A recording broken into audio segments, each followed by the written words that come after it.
My wife spent 3 years playing mom to another family using our daughter's wedding fund. The venue manager accidentally exposed everything. I, 32M, never thought I'd be sharing this story, but I need to get this off my chest. My wife and I had been saving for our daughter's wedding fund since she was born. 15 years of careful planning and sacrifices. We both agreed it was important to give her the wedding of her dreams someday, just like my parents did for my sister. Last month, I noticed something odd while reviewing our joint accounts. The wedding fund, which should have had close to $45,000, was showing irregular withdrawals over the past year. Small amounts at first, then larger sums, all during my work hours.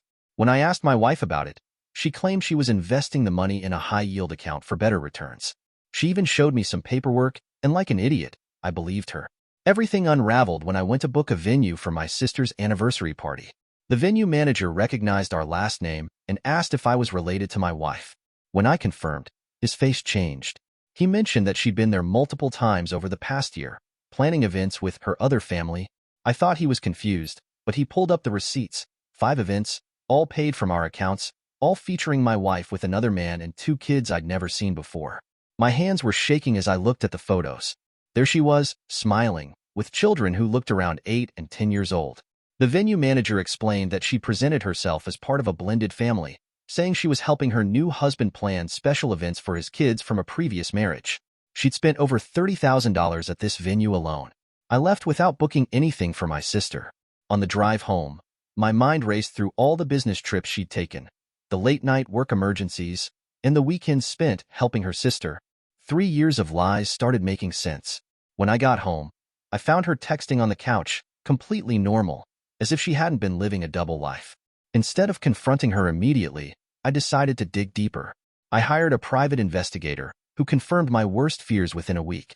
My wife had been living 2 lives, one with me and our daughter, and another with her boyfriend of 3 years and his kids. She'd been using our daughter's wedding fund to create perfect family memories with them while telling me she was advancing her career. The PI discovered they had a whole routine. Every other weekend, when our daughter stayed at my in-laws' house for quality time with grandma, my wife would drive to the next town over and play happy family with them. She'd even attended school functions and parent-teacher conferences, presenting herself as their stepmother. But the venue receipts were just the beginning. Bank statements revealed spa days, vacation rentals, and expensive gifts, all funded by our daughter's future. My wife hadn't just stolen money. She'd stolen the dreams we built together. The worst part? Our daughter had started talking about her dream wedding, completely unaware that her fund was being drained to finance her mother's secret life. I'm sitting in my home office now, staring at a stack of evidence that would destroy my daughter's world. The PI's photos show my wife kissing another man, holding his children, living the life she apparently preferred over ours. The venue manager had unknowingly given me the key to unraveling 15 years of marriage, but at what cost to our daughter? Tomorrow, I'm meeting with a divorce lawyer. I've already moved most of our remaining assets to a secure account, but I'm torn about how to tell our daughter. How do you explain to a 15-year-old that her mother chose another family over her? That the wedding fund we promised her has been financing her mother's betrayal? The venue manager keeps calling, probably wondering why I never came back to book my sister's party. Little does he know he's helped expose a betrayal that goes far beyond missing money. I've discovered my wife didn't just steal our daughter's future wedding fund. She stole years of our lives, building a parallel family while destroying ours. The divorce lawyer suggested I gather more evidence before confronting my wife, but my hand was forced when my daughter found the PI's photos in my office. I'd stepped out to take a call, and she'd gone in looking for tape for her school project. I found her sitting on my office floor, photos scattered around her, tears streaming down her face. She looked up at me and asked, "Dad, why does Mom look so happy with these other kids?" My heart shattered. I'd been so focused on gathering evidence and planning the confrontation that I hadn't prepared for this moment. How do you tell your child that their mother has been living another life? I sat down next to her on the floor and told her everything I knew. She deserved the truth, even if it hurt. As I explained about the wedding fund, her face went from confusion to anger. "So I don't get a wedding?" she asked, and somehow that innocent question hurt more than discovering the affair. My wife came home during our conversation. She walked into the office, saw the photos spread across the floor, and froze. Our daughter stood up, looked at her mother, and without saying a word, walked out of the house. The silence that followed was deafening. "I can explain," my wife started, but I cut her off. I didn't want excuses. I wanted answers. Why wasn't our family enough? Why steal from our daughter's future? She broke down, claiming she'd fallen in love with her coworker 3 years ago. His wife had died, leaving him with 2 kids, and somehow she'd gotten pulled into their lives. She swore she'd meant to replace the wedding fund money.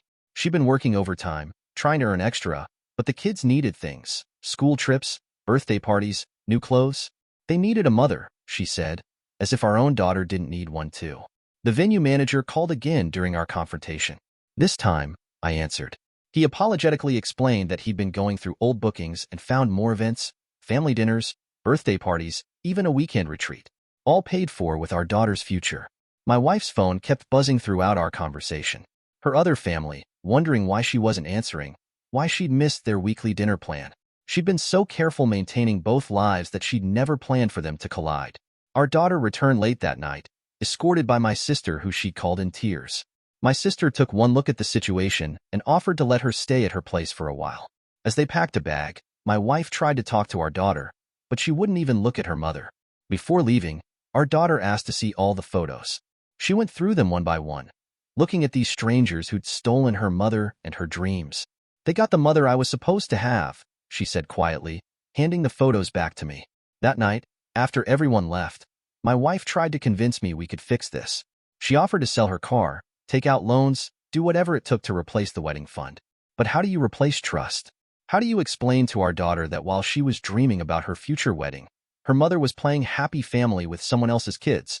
The next morning, I woke up to find my wife gone. She'd left a note saying she needed time to think. My daughter texted from my sister's house, asking if her mother had chosen them again. I didn't know how to respond. The venue manager called one last time. He felt guilty about exposing everything but mentioned something that caught my attention. My wife had booked another event for the following weekend, a sweet 16 birthday party for one of the other kids.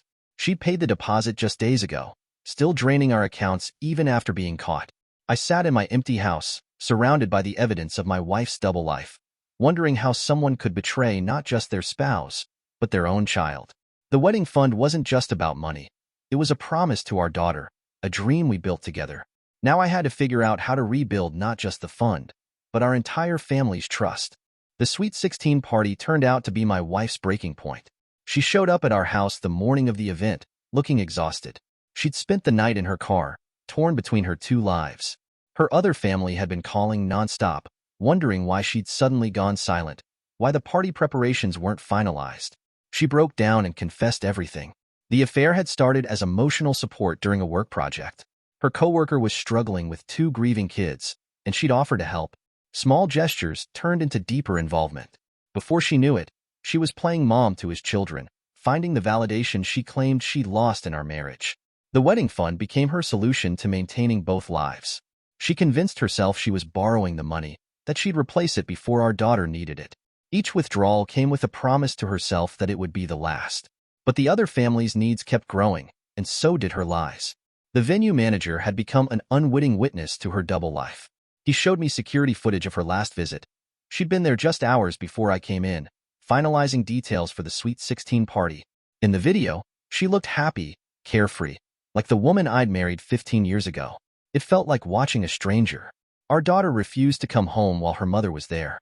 Through text messages, she demanded to know every detail about how her wedding fund had been spent. Each revelation, the family vacations, the shopping trips, the parties, felt like twisting the knife deeper. She gave them the life she promised me, our daughter wrote. My wife's other family finally learned the truth when she didn't show up for the Sweet 16 party. Her boyfriend showed up at our door, kids in tow, looking for answers. It was surreal watching these strangers' worlds collapse alongside ours. His kids cried, asking why their new mom had disappeared. Our lies had hurt 2 families, not just one. The venue manager, feeling responsible for the chaos, offered to refund some of the deposits. He'd kept detailed records of every event, every payment. The stack of receipts told a story of betrayal measured in dollar signs and stolen moments. Each transaction represented a choice my wife made, choosing them over us. My daughter finally agreed to meet her mother, but only with her therapist present. The session was brutal. Our daughter asked questions no child should have to ask their parent. Did you love them more? Was I not enough? Did you think about me when you were spending my future on them? My wife tried to explain, but how do you justify stealing your child's dreams? She'd taken more than money. She'd taken our daughter's sense of security, her trust in family, her belief in promises. The therapist suggested it would take years to rebuild that trust, if ever. The divorce proceedings started last week. My lawyer is pushing for full custody, using the wedding fund theft as evidence of my wife's betrayal of our daughter's interests.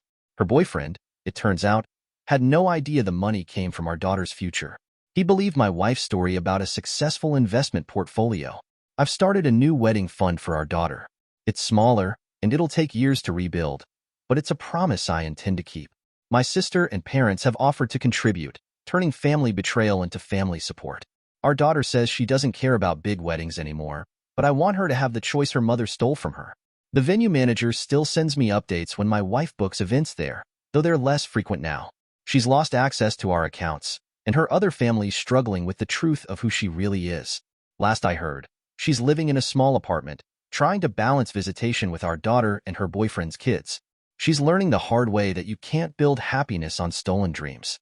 Our daughter is healing, slowly. She started talking about her future again, though weddings are a sensitive topic. She says she's learned an important lesson about trust and family. Sometimes the people who should love you the most can hurt you the deepest. But she's also learned about resilience, about how family can come together to help rebuild what's broken. As for me, I'm focusing on being the parent my daughter can trust. The venue manager asked if I'd ever book that anniversary party for my sister. I did, eventually. Life goes on, even after betrayal. We're building new memories, new traditions, without the shadow of lies hanging over us. Sometimes the hardest lessons about family come from the people who should have protected us the most.